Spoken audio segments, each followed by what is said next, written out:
খেলো হচ্ছে খেলো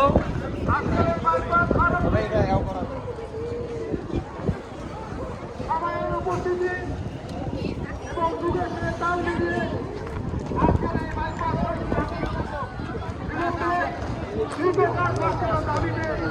আমরা এই হরিপুরবাসীর সঙ্গে সামরিক চিকিৎসক পরিষদ একত্রতা ঘোষণা করছি।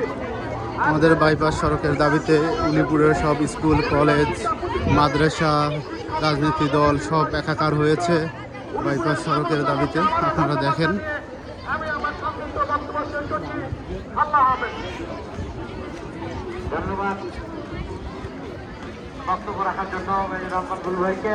সর্বস্তরের মানুষ একাকার হয়েছে আজ বাইপাস সড়কের দাবিতে, মিলেমিশে একাকার। আমাদের আমির আব্দুল জলিল ভাইকে বক্তব্য দেওয়ার জন্য বিনীত অনুরোধ জানাচ্ছি।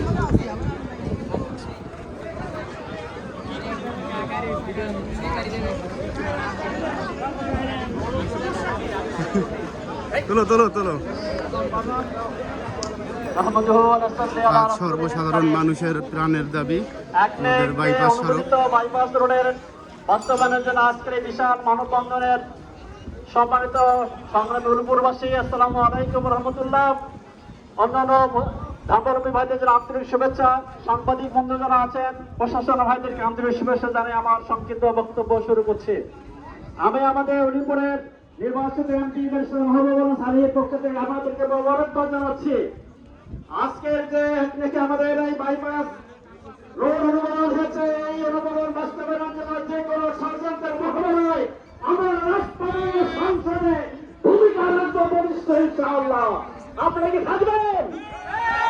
জি, আমি পরিষ্কার বলে দিতে চাই, মেঘ থেকে এই কনিষ্ঠ ডর আনলে তার সূর্য আছে।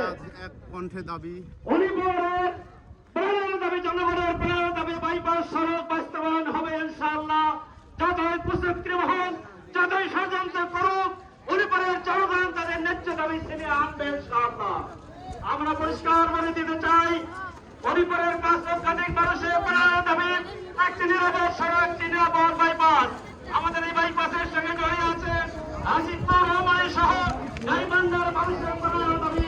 উলিপুরের এই মুহূর্তে তাদেরকে ব্যয় করতে হয় এই কুচক্রী মহলকে আমরা জনগণের দাবির কাছে কোনো ব্যক্তি গোষ্ঠী ছাত্র প্রাণ হত্যা পেতে পারে না, শিখতে পারে। আমি অনুরোধ করতে চাই, আপনারা হত্যা হারাবেন না। আমাদের ভালো